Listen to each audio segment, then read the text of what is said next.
ನಾನು ಡ್ರಾಯಿಂಗ್ನ ನಂತರ ಮಾಡಿದ್ದಕ್ಕೆ ನಾನು ಕಲಿಯೋಕ್ಕಾಗಿದ್ದು. Hello guys, welcome back to the Martis vlogs. ನೆನ್ನೆ ನೋಡಿದ ಬುಕ್ ಆದಮೇಲೆ ನನಗೆ ಗೊತ್ತಿರಂಗೆ ನಾನು ಮಾಡಿರೋ ಡ್ರಾಯಿಂಗ್ ಬುಕ್ ಅಂದರೆ ಇದೆ. ನನಗೆ ಗೊತ್ತಿರಂಗೆ ಅವಾಗ ನಾನು ಶನಿವಾರ ವಿಜಯವಾಣಿಲಿ ಬರ್ತಿದ್ದಂತಹ ಡ್ರಾಯಿಂಗ್ಸ್ನೆಲ್ಲ ಕಟ್ ಮಾಡಿ ಅದನ್ನು ಪೇಂಟ್ ಮಾಡ್ತಿದ್ದೆ. ಮತ್ತು ಆಲ್ಮೋಸ್ಟ್ ಅಲ್ಲಿ ಬರ್ತಿದ್ದಂಥ ಪೇಂಟಿಂಗ್ಸ್ನ ನಾನು ಪ್ರತಿಭಾ ಕಾರಂಜಿಗೆ ಪ್ರಾಕ್ಟೀಸ್ ಮಾಡ್ತಿದ್ದು. ಅವಾಗ ಟೀಚರ್ಸ್ ಯಾವ ಪೇಂಟಿಂಗ್ ಚೆನ್ನಾಗೈತೆ ಅಂತ ಸೆಲೆಕ್ಟ್ ಮಾಡಿಕೊಡ್ತಿದ್ರು, ಅದನ್ನೇ ಪ್ರಾಕ್ಟೀಸ್ ಮಾಡ್ತಿದ್ದೆ. ಅದಾದಮೇಲೆ ಪ್ರಾಪರ್ ಟೀಚರ್ ಗೈಡೆನ್ಸಿಂದ ದೂರ ಆದಮೇಲೆ ನನಗೆ ಇಂಟ್ರಡ್ಯೂಸ್ ಆಗಿದ್ದೆ ಆರ್ಟಿಸ್ಟ್ ವಿಲಾಸ್ ನಾಯಕ್. ಆವಾಗ ನನಗೆ ಆರ್ಟಿಸ್ಟ್ ವಿಲಾಸ್ ನಾಯಕ್ ಅವ್ರ ವರ್ಕು ತುಂಬ ಇಷ್ಟ ಆಗ್ತಿತ್ತು. ಮತ್ತು ನನ್ನ ಸ್ಟಾರ್ಟಿಂಗ್ ಡ್ರೀಮ್ ಕೂಡ ಅದೇ ಆಗಿತ್ತು, ಒಬ್ಬಳು ಫಾಸ್ಟೆಸ್ಟ್ ಪೇಂಟರ್ ಆಗಬೇಕಂತ. ಸೊ ಅದೇ ರೀತಿ ಅದೇ ಕಲರ್ಸು ಅದನ್ನೇ ಮ್ಯಾಚ್ ಮಾಡೋ ರೀತಿ ನಾನು ಸುಮಾರು ವರ್ಕ್ಗಳು ಮಾಡ್ತಿದ್ದೆ. ಅವಾಗ ಸೇಮ್ ವಿಲಾಸ್ ನಾಯಕ್ ಏನೇನು ಮಾಡಿದ್ರು ಅದೆಲ್ಲ ವರ್ಕ್ ಮಾಡ್ತಿದ್ದೆ. ಆ್ಯಂಡ್ ಅದೇ ರೀತಿ ತುಂಬ ಫಂಕ್ಷನ್ಸ್ಗಳಲ್ಲಿ ಫಾಸ್ಟೆಸ್ಟ್ ಪೇಂಟಿಂಗ್ ಮಾಡಬೇಕು. ಮತ್ತು ವಿಲಾಸ್ ನಾಯಕ್ ಅವ್ರ ಪೇಂಟಿಂಗಲ್ಲಿ ಬರೋವಂಥ ಕಲರ್ಸು ಅದೇ ರೀತಿ ಕಲರ್ಸ್ ಮ್ಯಾಚ್ ಮಾಡೋದಕ್ಕೆ ತೆಗಿಯೋದಕ್ಕೆ ಟ್ರೈ ಮಾಡ್ತಿದ್ದೆ. ಬಟ್ ಆಗ್ತಿರಲಿಲ್ಲ, ಬಿಕಾಸ್ ಇದು ನನ್ನ ವರ್ಕ್ ಅಂದಮೇಲೆ ಅಫ್ಕೋರ್ಸ್ ನನ್ನ ಥರ ಕಲರ್ಸು ನನಗೆ ಬೇಕಾದಂಥ ಕಲರ್ಸ್ ಬರ್ತಿರುತ್ತೆ.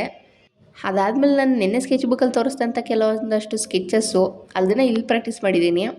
ಅದಾದಮೇಲೆ ಈ ಪೇಂಟಿಂಗು, ಇದೊಂದು ಪೇಂಟಿಂಗ್ ಇಟ್ಕೊಂಡು ನಾನು ಮಿನಿಮಮ್ ಅಂದ್ರೂ 5-6 ಪ್ರೈಸಸ್ ಗೆದ್ದಿದ್ದೀನಿ. ಇದು ನಾನು 7th 8th ಪ್ರಾಕ್ಟೀಸ್ ಮಾಡಿದಂಥ ಪೇಂಟಿಂಗು. ಇದು ಕೂಡ ಅಷ್ಟೇ ವಿಜಯವಾಣಿ ನ್ಯೂಸ್ ಪೇಪರ್ಲಿ ಬಂದಿದ್ದಂಥ ಪೇಂಟಿಂಗ್ ಇಮೇಜು. ಇದೇ ಲಾಸ್ಟ್ ಪೇಂಟಿಂಗ್ ನಾನು ಪ್ರತಿಭಾ ಕಾರಂಜಿ ಕಾಂಪಿಟೇಷನ್ಗೆ ಅಂತ ಪ್ರಾಕ್ಟೀಸ್ ಮಾಡಿದ್ದು. ಇದಾದಮೇಲೆ ಬೇರೆ ಯಾವ ಪೇಂಟಿಂಗ್ನು ಪ್ರಾಕ್ಟೀಸ್ ಮಾಡೋಕ್ಕೆ ಹೋಗಲಿಲ್ಲ. ಮುಂದೆ ಬಂದಿದ್ದ ಕಾಂಪಿಟೇಷನ್ಗೆಲ್ಲ ಇದೊಂದೇ ಪೇಂಟ್ ಮಾಡ್ತಿದ್ದೆ.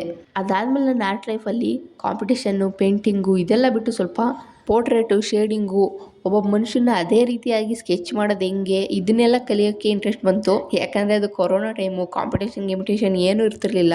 ಸೊ ಆ ಟೈಮಲ್ಲಿ ಯೂಟ್ಯೂಬ್ ನೋಡಿಕೊಂಡು ಇದನ್ನೆಲ್ಲ ಪ್ರಾಕ್ಟೀಸ್ ಮಾಡ್ತಿದ್ದೆ.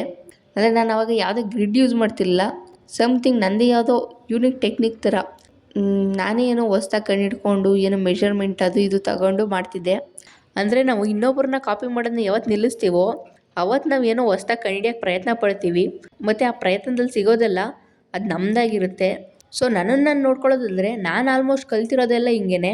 ಅಂದರೆ ರೆಫರೆನ್ಸ್ ಯಾರದೇ ಆಗಿರ್ಬೋದು ಅಥವಾ ಯಾವುದೇ ಆಗಿರ್ಬೋದು, ಬಟ್ ನಾನು ಅದು ಮಾಡೋದಕ್ಕೆ ಯೂಸ್ ಮಾಡೋವಂಥ ಟೆಕ್ನಿಕ್ಸು ನನ್ನ ಒಂದು ಅನುಭವಕ್ಕೆ ಅಥವಾ ನನ್ನ ಒಂದು ಅನುಕೂಲಕ್ಕೆ ತಕ್ಕಂತೆ ಉಟ್ಕೊಳ್ಳೋದು.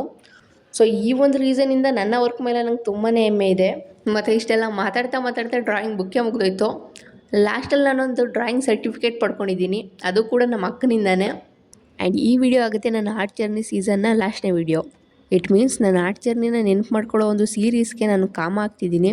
ಆ್ಯಂಡ್ ನೆಕ್ಸ್ಟ್ ನಾನು ಮನೆಗೆ ಹೋದಾಗ ಅದನ್ನು ಕಂಟಿನ್ಯೂ ಮಾಡ್ತೀನಿ. ನೆಕ್ಸ್ಟ್ ವಿಡಿಯೋದಲ್ಲಿ ಇನ್ನೊಂದು ಹೊಸ ವಿಷಯದ ಜೊತೆ ಸಿಗೋದಾ? ಅಲ್ಲಿವರೆಗೂ ಬಾಯ್.